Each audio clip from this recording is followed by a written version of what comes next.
Hi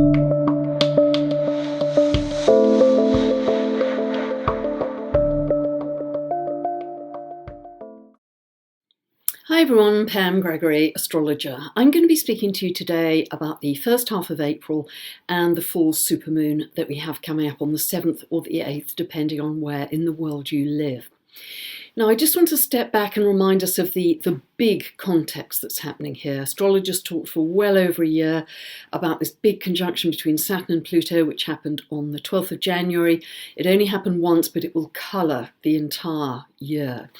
And historically, and I've talked about this in previous videos, it's very associated with very big events in world history. World War I, Great Depression, 9/11, etc. So often there are permanent changes that happen at these times. I mean, with 9/11, Pluto was in the sign of Sagittarius, the other sign that's linked to flight, and Saturn was in Gemini, the twins. Interesting.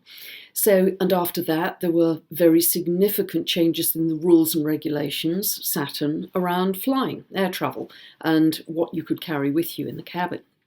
So they tend to be very major events. They're often to do with containment and constriction and even compression, because Saturn is to do with limitation, contraction, and Pluto intensifies whatever it touches. So we can see how this current containment or lockdown fits perfectly with the symbolism that we're experiencing. So that's the backdrop to what's happening.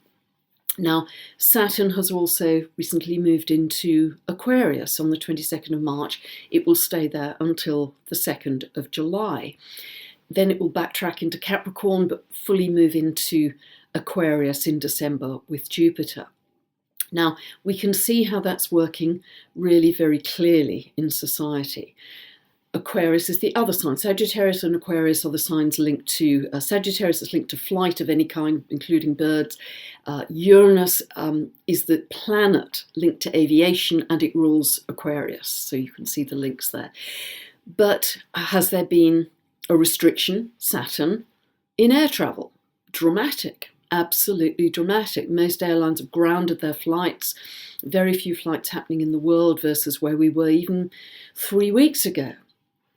Absolutely unthinkable. So yes, we've got much greater social Aquarius controls, Saturn, coming in. We can see that, but also a much greater sense of social responsibility. Social Aquarius, Saturn, responsibility. Because if you have this natally in your chart, Saturn in Aquarius, this is the kind of how can I help you aspect. You know, what can I do within my society to make this better? How can I help you? So that is a really beautiful side of that. And Aquarius is very much linked to the collective and to community. And we're seeing already how people who may have lived in an area for many years and didn't even know all of their neighbours, suddenly there's this blossoming of little hubs, little communities coming together with people being concerned to look after the older people, Saturn, the more vulnerable, and that's working really beautifully. So that's one of the real upsides of this. It's very interesting how social distancing has come in as a policy. Aquarius social, Saturn limitation, so social distancing. And Aquarius energy in itself can be quite cool. You know, it's very social, very egalitarian, very humanitarian, but there's always a slight distance, slight coolness. And so it isn't a super huggy emotional energy as the water signs are, or a super passionate energy as with the fire sign. So I always wondered how this was going to work. And of course, it's a perfect expression of the symbolism. Now we have Saturn in square to Uranus. We'll have that, it isn't exact anymore, but we'll have that really up until about mid-May, and then it'll back off and then start again later in the year in December and be exact next February. Now, on one level, that is to do with constraint, Saturn, versus freedom, Uranus. Many of us may be chafing at the bit under lockdown and really, really want that freedom. And clearly that square is it's the square that's very linked to considerable volatility in the economy and financial markets. And just as that was beginning to form, that square, it was still an out of sign square because Saturn was still at the end of Capricorn. Even in the first week of March, we saw dramatic falls that we hadn't seen in 30 years happening on some of the stock market indices. So very erratic economic situation. And I mean, it's for sure, everybody can see that there's such a global contraction because everybody's in their homes and can't go to work anymore, so businesses are shutting down temporarily. There's going to be a big economic hit. We are building to a very important conjunction of Jupiter and Pluto at 25 of Capricorn. The last time Jupiter and Pluto were in Capricorn was in 2008. That was another time of significant financial crisis. And often they are linked to inflation and deflation. Jupiter expands, enlarges inflation. Pluto has this kind of concentrated density, so is often linked to deflation. So there's going to be quite a roller coaster, I think, through a lot of this year and into 2021. So just kind of pace yourself for this, because with the Saturn-Pluto conjunction that we have colouring the whole year, astrologers have talked for over a year about the collapse of systems, the collapse of the old order. And we really didn't know quite what the trigger was going to be, how that was going to happen, but for sure we are seeing it now, because many elements of what we'd consider our modern lives, like air travel, are all of a sudden almost unavailable for us now. So it's a very different world that's happened very quickly. So let's talk about this conjunction between Jupiter and Pluto. As I say, it happens at 25 of Capricorn. It happens 3 times this year. It's exact on the 4th and 5th of April. It happens again on the 30th of June and again finally on the 12th of November. Now this will represent, I believe, one of the peaks in the COVID-19 virus, the number of cases, because Jupiter enlarges, Pluto is linked to survival issues and often global events. So we can see how this is linked to pandemics. So I do think there will be a peak around that time. I've talked recently how Jupiter can expand the powers, Pluto, of governments, of leaders, give them greater powers to have control, Saturn in Aquarius, over their societies, over their populations. There can even be a change, fundamental change, Pluto, in the laws, Jupiter, to enable that to happen. So we can see how literally, really, these planetary symbolisms are playing out. Now, it's important to say that if I see this in the chart of an individual, this is actually known as the millionaires aspect, very wealthy people, particularly by hard aspect, conjunctions, squares, sometimes oppositions too.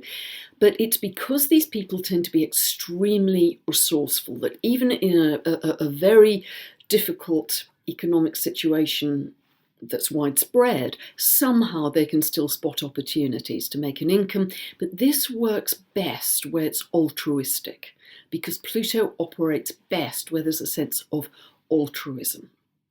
So just keep an eye out that, are you one of those people who could really benefit others, but also help to make an income for yourself? So that's very linked to the Jupiter-Pluto conjunction. Another thing which is helpful at this time is the asteroid Pallas Athena is tightly conjunct Jupiter and Pluto. Now, Pallas Athena is the goddess of wisdom. She's the goddess of strategy. She is very able to see the big picture. She's very good at seeing patterns from a higher perspective. Yes, she's warrior energy, but only if the strategy fails, because she really wants to apply strategy and wisdom initially to any situation. So this can be very helpful for us. You see Pallas Athena strongly in the charts of mathematicians and also astrologers, because they may be better than the average bear at spotting patterns in information and data. So she will enable us to pull back, maybe enable leaders and governments to pull back and make decisions with wisdom and apply the bigger picture to what's going on. What is also very helpful is that Chariklo, that beautiful, beautiful archetype that really has ignited people's interest, is also part of that conjunction at 28 of Capricorn. And go back to previous videos over the last couple of months where I've talked about her, and check out Melanie Reinhardt, who is certainly one of the leading experts on Chariklo, but she enables healing by just holding sacred space. She enables us to get in contact with that ever-present now, that eternal stillness, that permanence that we can just drop into and take ourselves out of stressy 3D situations. So she's really helpful to us right now. She also isn't just like a soul midwife, if you like, for transitions between life and death, which she's very able to help with. She's also supremely good, and again, thank you, Melanie, for this insight, at transitions of consciousness. Now, I really want to refer you to a video I just made a couple of days ago called Thoughts About COVID-19, about the virus, and really the whole video is about the virus. So I'll put the link for that below, but if you subscribe to my channel, you'll get these videos anyway that I occasionally do in addition to the updates. So take a look at that. But certainly Chariklo is going to help us with this transition in consciousness, which so many of us are feeling. And really this energy in the first half of April is incredibly strong. I'll talk more about it as we go through. So we have a full supermoon, which means the moon is very close to the Earth. And in fact, this supermoon is at its closest point to the Earth. This is the closest full supermoon we will have in 2020. Ever so strong. It's happening at 18 degrees and 43 minutes of Libra. Now, if you don't know where that is, you can download a free birth chart from my website. Just then check out this link above. That'll take you to my store. You can buy a 2-part tutorial video series which will explain what every update I ever do means for you in terms of where these aspects and lunations are falling. Now, this full supermoon happens on the 7th of April. It happens at 7:34 p.m. Pacific and 3:34 a.m. UK time the next day on the 8th. So incredibly strong because of the proximity of the moon. The moon is at perigee, its closest point this year, to the Earth. So we all know that full moons in general have a stronger pull on the tides, the tectonic plates.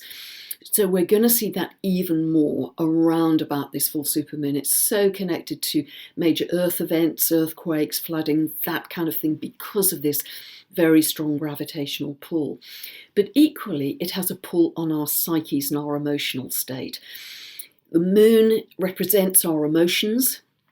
Whenever it's a full moon, that is the peak in the moon cycle. So often our emotions and our feelings are coming to a head. So they will certainly be doing that at this full supermoon.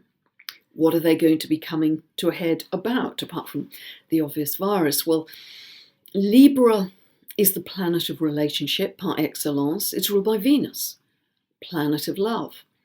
So in this situation where many countries in the world now are in lockdown, are you in lockdown with your nearest and dearest, your loved ones? And is that wonderful?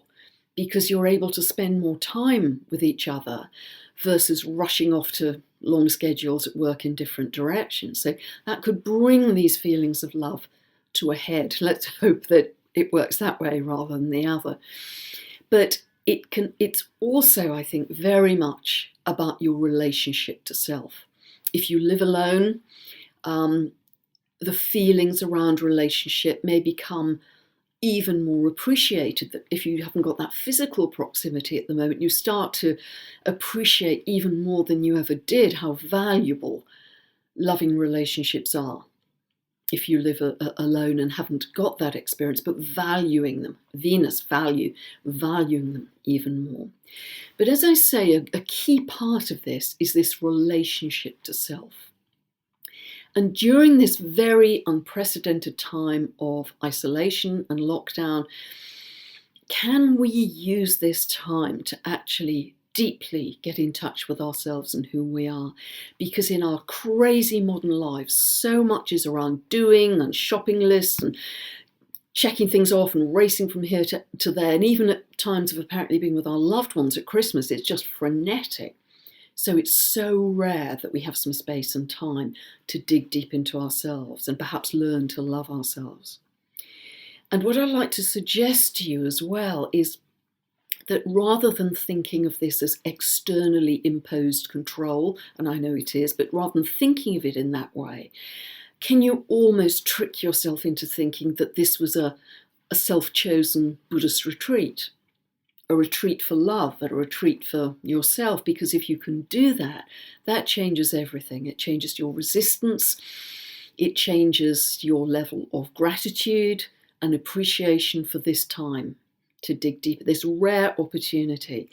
And I think a wonderful concept to often keep in mind is to react to things, even if they're difficult, as if we had chosen them. To react to them as if we had chosen them, even if they're really, really difficult. And the intention that I suggested to people in the other video is really kind of part of that. It's almost that these very difficult situations, have we in some way chosen them because there's another benefit to us? So if we can get into that mindset, it increases our gratitude, our appreciation and our love, and pushes down the resistance, which only causes frustration and incoherent and chaotic energy within us. So really helpful if you can do that. So the other aspect to Libra is about fairness and justice, very much a sign of equality. You know, if you're okay, then I'm okay. If that makes you happy, that makes me happy. Very much a sign of balance and justice, as I say. And this really links not only with Saturn in Aquarius, how can I help you? But it also links with the really strong T-square we have at this full supermoon, because the Sun and Moon are opposite each other. Moon in Libra opposing Sun in Aries, as always at a full moon. The Sun in Aries is conjunct Eris, goddess of discord, chaos, who tends to kick off if she feels that she's not being heard, she's not being acknowledged in society. Very much in Aries, you know, I'm an individual. I want to be appreciated and heard. And those three planets are squaring Jupiter and Pluto with all the themes of what I've just been talking about. So if you like, it's blowing up. It's exaggerating even more these themes of power, of control, of deconstruction, of systems collapse, but of opportunities too. So, but putting these three things together, as I say, Saturn in Aquarius, the full supermoon being in Libra, equality, justice, and Eris being involved in this T-square, it really is about not only within your own local community, where, as I say, you're getting to know neighbours that you didn't even know existed, you haven't even spoken to in all the years you've lived there, which is really wonderful, these little hubs forming. It's also about governments being very cognizant of benefiting people rather than just corporations. And in many countries, it is the people who are being benefited. And that's super important to make sure that everybody is looked after in these unprecedented times. Now, we have very strong Aquarian energy happening at this time. Right at the end of March, 30th, 31st, Mars became conjunct to Saturn right at the beginning of Aquarius. And I said in one of the last videos that this could become quite militaristic in controlling society, and indeed it has been. We've seen police, militarized police, even the military, the armies, being called out in certain countries to enforce this lockdown because of the virus. So certainly that's playing out. So Saturn is just right at the beginning, 1 degree of Aquarius. Mars has moved to 5 degrees of Aquarius, and it's exactly squaring Uranus, 5 degrees of Taurus. Now, Uranus, ruler of Aquarius, both of them are very much about freedom Give me freedom. Don't like constraint. When you put Mars in the picture, any hard Mars-Uranus aspects, which, by the way, are also linked to earthquakes, particularly in fixed signs and volcanoes, they're all this surge of I want to be free. So, yes, it can express in that way, but you will certainly feel a great deal of frustration if you feel that, because that isn't an option right now. Our 3D reality is more limited than we have ever been, and maybe that's making us appreciate any small freedom we still currently have a very great deal. So Aquarius energy is, and I've mentioned this before, and Uranus that rules it, is very linked to Kundalini energy, raising our consciousness, third eye activation. I think we're going to see a lot of that this month. So as the planets generally move from dense Capricorn earth energy towards Aquarius, which is air energy, much more 4D, 5D, I think we're going to see this is really going to help these shifts of consciousness that are going to ride on some of the waves of energy that are going to come in very much in this first half of April. So if you're in lockdown on the 3D level, can you still achieve a sense of amazing freedom on the spiritual level, on the awakening level? Uranus is the planet of awakening. Because if you can achieve that, that will be a great gift of this period of time. Now, although we may be separated personally from one another, the Aquarius energy helps us to connect digitally. Thank goodness for the internet. At least we can have Skype sessions and Zoom sessions with our mates, with our nearest and dearest. But also we've got some strong Piscean energy coming in here, which remind us that we are all spiritually connected. We have Mercury at 25 of Pisces, conjunct Neptune at 19 of Pisces, ruler of Pisces. We also have the moon in exact quincunx to Pisces. So this is beautifully imaginative. This is dreamy, intuitive, wonderfully creative energy. At a lower level, it can express as confusion, where an overwhelm, emotional and mental overwhelm. We just can't cope with the situation at all. But if we can shift gear with it, these are the kind of aspects from Mother Teresa. This is compassion. This is unconditional love. This is connection to source, connection to universal love, healing, connection to all, oneness. We are all connected at that spiritual level. And to add to that, Venus, the ruler of Libra, so the ruler of this full supermoon, is in Gemini and will exactly conjunct on the 4th of the month Vesta, known as the guardian of the sacred flame in the temples in Rome. So putting this symbolism together, this is really love of the sacred. Quite beautiful. So we have some very different energies happening at this time, but they offer us wonderful possibilities, not so much at the 3D level, but at the higher level of being. And if we can use them in that way and give ourselves a kind of spiritual practice and discipline, this whole period, as I say, could really be a gift for us. Now, we are going to have a few intense days.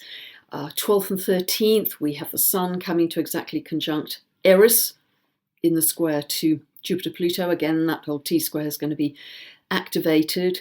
And then on the 14th and 15th, the Sun comes to exactly square Jupiter and Pluto at the same time that the Moon is conjunct those planets. So those 12th to the 15th are going to be days of intense feeling, intense emotion around issues of power, perhaps around issues of equality and justice in society. And Eris can be pretty feisty, Eris can be pretty demanding of it, very much linking her with the riots and the protests we've seen in Hong Kong in order to get us all to a higher state of being. So a lot happening in this first half, and I think it's true to say that we are now at a situation that's happened so quickly that the world may never be quite the same again. I think we all kind of accept that in terms of the freedom we've had with all of our air travel. And perhaps we may be thinking, do we want it ever to be the same again? When we're looking at our beautifully clear skies, we may be able to hear the birds and the bees more easily. We start to notice that the rivers and the seas are cleaning up. There's a kind of resurgence and regeneration happening in nature, which is very rapid and very exciting to see. So would we want it to go back to how it was? I mean, we've really shifted fast from any consumerism. We are living on less and learning to be content with less. And I've often said that Uranus moving through Taurus until 2026, Uranus is radical change. Taurus is our values. It's also currencies, by the way. You could see some radical changes in currencies, but it's also values. So all of us, I think, are going to radically shift our horizons to be much more local, certainly in the foreseeable future, to be, let's hope, much more connected to nature, Taurus, and the earth, Taurus. And let us start as empowered beings, not just to let the future happen, but to actually play our part in it by starting to envision a more loving Venus, a more compassionate Pisces, Neptune, and a more equal Libra society that benefits all of us. So I hope that's been helpful for you in these very big times of shift, and I hope you have an amazing full supermoon. If the skies are clear, it's going to be really awesome to watch. You can see lots of photographs on social media. But thanks so much for listening. Bye for now.